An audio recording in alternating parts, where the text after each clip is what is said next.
ये सारी पार्टियां बहुत दुखी हैं। ये सारी पार्टियां अब इकट्ठी हो गई हमारे खिलाफ, और ये सारों ने इकट्ठा होकर सारी केंद्र सरकार के पास गई, कुछ करो, इनके काम रोको, इनको काम करने से रोको, इन्होंने इतना काम कर दिया तो हमारा तो बेड़ा गर्क हो जाएगा। ये सारी पार्टियां केंद्र सरकार के पास गई और केंद्र सरकार ने बड़ा गंदा काम किया। उन्होंने पंजाब का सेहत का पैसा देना बंद कर दिया। बताइए, सेहत का पैसा भी कोई रोकता है? सेहत का पैसा करना बंद कर दिया।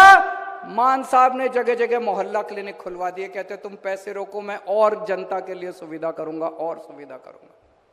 उन्होंने सड़कों का पैसा रोक दिया। मंडी के अंदर किसान आते हैं अपना माल बेचने के लिए, 5,500 करोड़ रुपए सड़क बनाने का पैसा रोक दिया। मान साहब ने कहा तुम पैसा नहीं देते मत दो, मैं और सड़कें बनाऊंगा अपने किसानों के लिए।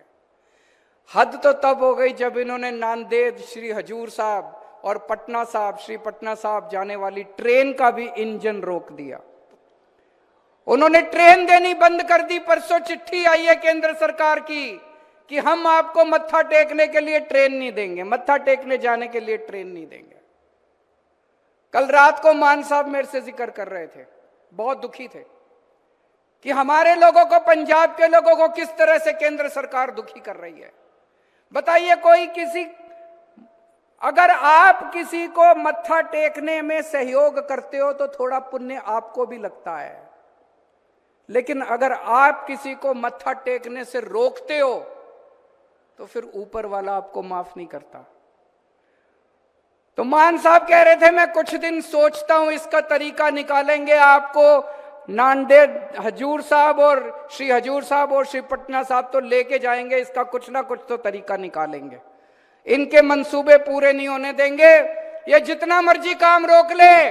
दिल्ली में भी इन्होंने हमारे खूब काम रोकने की कोशिश की, कभी मोहल्ला क्लिनिक रोके, कभी सड़कें रोकी, कभी सीसीटीवी कैमरे।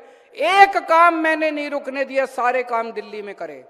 इसी तरह से पंजाब का भी एक भी काम नहीं रुकेगा, सारे काम होंगे। आपका जो सपना था रंगला पंजाब का, वो रंगला पंजाब हम सारे मिलके बनाएंगे।